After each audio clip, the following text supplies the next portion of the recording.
Hey guys, Eric Metamar here, and in today's lesson of the Metamar methods, we're going to be looking at my deal or no deal strategy. This is the exact strategy that I use within my own business for sizing up whether or not a house is going to be worth it without looking at the comps.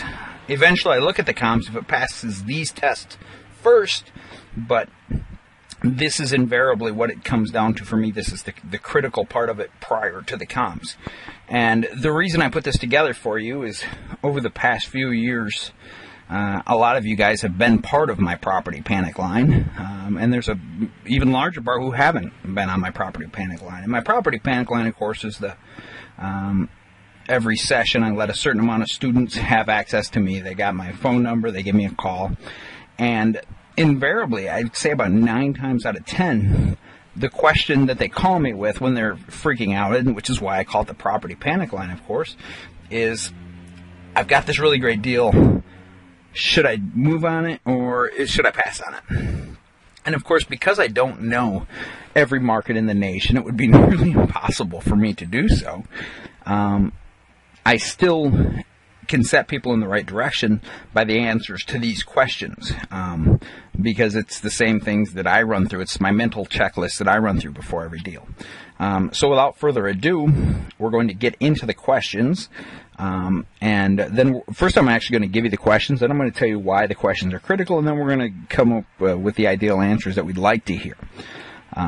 So first off, the critical questions. So when the student calls me, and they're going to, normally what they'll ask me is, they're like, you know, Eric, I got this deal over here. Usually it's like I talked to a realtor and they said that it's a really good deal and I've got to move on it fast. Well, you know, agents don't always tell the truth. And especially when the economy's bad, then they're really pulling. They can be pulling your leg a lot. So the first thing that we need to decide on is how long has the house been on the market. That's the first thing I said, well, you know, how long has the house been on the market? And generally they don't know. Sometimes they do. And when they do know, they'll say something like, well, it's been on the market 4 months. I'm like, so what you're telling me is, and this is what you need to run through in your own head, that this is a super hot deal. It can be bought for like 60% of value. This is what the agent's telling them, of course. And it's still on the market. And that's bullshit. And the reason I say that is because I've done business in one of the worst markets in the nation, Grand Rapids. And when things were really, really bad here, like the worst they've ever been, which was a few years back, a hot deal was still a hot deal. A hot deal would be off the market in 2 days. And it doesn't matter how bad the market is, because though prices are going to change, 70%, or as wholesalers, we want to buy somewhere below 70%, ideally 60-50% of fair market value. Fair market value, the market value changes with the market. So when you're buying at 70% of a house that's worth $100,000, 70% of that is 70 grand. It's still a good deal. Maybe the house used to be worth 150, but now it's worth 100. And when the market falls, so do the overall prices, which is the fair market value. But we still, as wholesalers, a deal is still a good deal because we don't worry about values as it relates to previous prices. We worry about values as it relates to the fair market value of the home. So if I hear a property has sat on the market a while, it's kind of a no-brainer that it can't be that hot of a deal.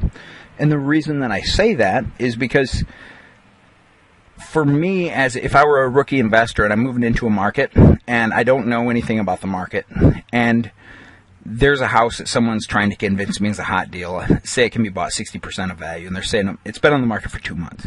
Well, that means over that 2-month period that every single investor in my town has likely heard about the house, seen it, driven by it, and there's a reason that they passed on it. Evidently, it was priced too high. So it isn't that hot of a deal. And unless one of the mistakes that I've actually stopped a couple of rookies from making is they've done the contract, and I'm like, they even had buyers lined up and thought that they were going to present it to their buyers, and I'm like, no. And that brings us to one of the reasons why this is so critical to ask these questions. Because if, say you hook in, I mean, you don't need, I had 6 buyers the first year I made a 6-figure year in wholesaling. 6 buyers. And the reason I was able to do that is because they were good buyers. They were seasoned buyers. I didn't have to hold their hands. And the last thing that you want to do is win the attention of a seasoned buyer, a seasoned investor, and bring them a deal and say, oh, I just spotted this deal. I'm waiting to tie up the contract. I can get it for, it's 50% of market value. And then he goes out to the property, and he's like, no, he may have even seen the house priced at this value and already passed on it, because they understand these things. We know, with as much experience as I have now, I know the deals when they come out. I've got a network of people who are looking consistently for properties for me. I know when a good deal comes on the market. Or I'll know if I missed it because I just missed it, but I'll find out about it eventually, and sometimes it's too late. But I know about houses that have been there for 2 months. And so the goal is to avoid making ourselves look foolish in front of these seasoned pros, because if we're hyping up a deal to be great, there better be a good reason why it's great. They're going to want to know, why is it a good deal? If you just heard about it, they would laugh you out of the room. If you go to an investor like myself who's done business for years and I just spotted a great deal. It's 50% of market value, and the realtor just said it's a steal and it's been on the market for 2 months, I would just start laughing. I'm like, well, why is it still on the market? And that's the thing, is we're going to want to know why it's a good deal. And there's just a lack of congruency there between a steal of a deal, the bargain of the century, and spending 2 months on the market. So the first thing you want to know is, why has it been on the market so long? The second thing that you're going to want to know is, when was the last price change? There's 3 critical times not critical, they're ideal times for you to buy. These are when I've gotten, I would say 80% of the deals that I've gotten from agents have come during these times. And that is right after it's listed. Sometimes the agents will undervalue them. A lot of the foreclosures, in fact, because in Michigan at least, our appraisal system's really screwed up. So we get some foreclosures through that are way, way, way undervalued. So the critical times are the first 2 days after a listing. Then if you got a great deal then, or at least to investigate it if it's within 2 to 3 days of listing. If there's been a price change recently, like if the price change happened within the past 3 days, then you might have a good deal, because something has changed. What we're doing is we're looking for a reason why all of a sudden it's a good deal if it's been on the market for a while. And that can lead to a good deal if there's been a price change. And closely related to that, and the third way I've picked up some really cheap foreclosures. One house I remember picking up, it was listed for $56 for a while. And what happens is, at the end of the month, the banks the asset managers are responsible for moving a certain amount of inventory. But at the end of the month, they'll call up the realtors who've got them listed, and they're like, hey, just get me an offer. So I had an agent call me. He's like, just get me an offer on this. And at the time, my credit lines were tied up, and I had to steal it if I wanted it, because I didn't know what I was going to do with it. It wasn't an area I normally bought in. It wasn't even an area that I normally had wholesale buyers for, so I wasn't sure of wholesaling it. So I was like, I'll give them $12,000 for it. Well, I picked up the house for $12,000 and ended up wholesaling it back out for $60,000 to another investor without doing anything to it. That's $48,000. And it was all because I caught an agent who called me when the time was right, and it was at the end of the month. So write that down, if you will. The 3 critical times are the first 3 days of a listing, the first 3 days after a price change, or at the end of the month. That's when they'll start lowering prices. Or if you have a good agent network working with you on your team, which I would suggest you do, that's when you're going to want to call them and say, do you got anything that they're looking for an offer on? Because they'll be ready to drop their pants at that point. So those are the 3 times that you want to hear. The other question that you need to ask is, have there been any other offers that have backed out recently?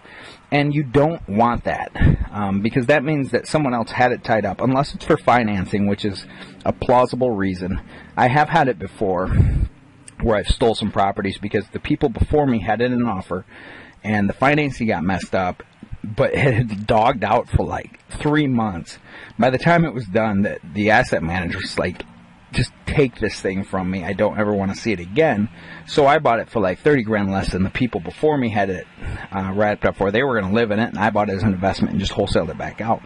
But that's another time when you can save money, is if there's been an offer and it's gotten rejected because of financing. What you don't want is an offer that's rejected before you, or an offer that went back and bad because of inspections or something like that, because that means it's a pretty good signal that there's something there that's going to require a lot of time and effort. And as wholesalers, we got to watch it, because if we're going to be wholesaling the house to the person after us, we got to watch out for the investors who we're wholesaling to. And even though it's not our responsibility per se, it's a good thing to do, to keep note of, because if we say, hey, this is a great property, it ends up not being a great property after they buy it from us or pick up the contract, it's going to look bad on us. Whether or not it's our fault, no, but it's going to look bad on us. So that's another thing. Well, that about does it. And I kind of answered everything within there, why these are critical, because agents, of course, what happens invariably is agents,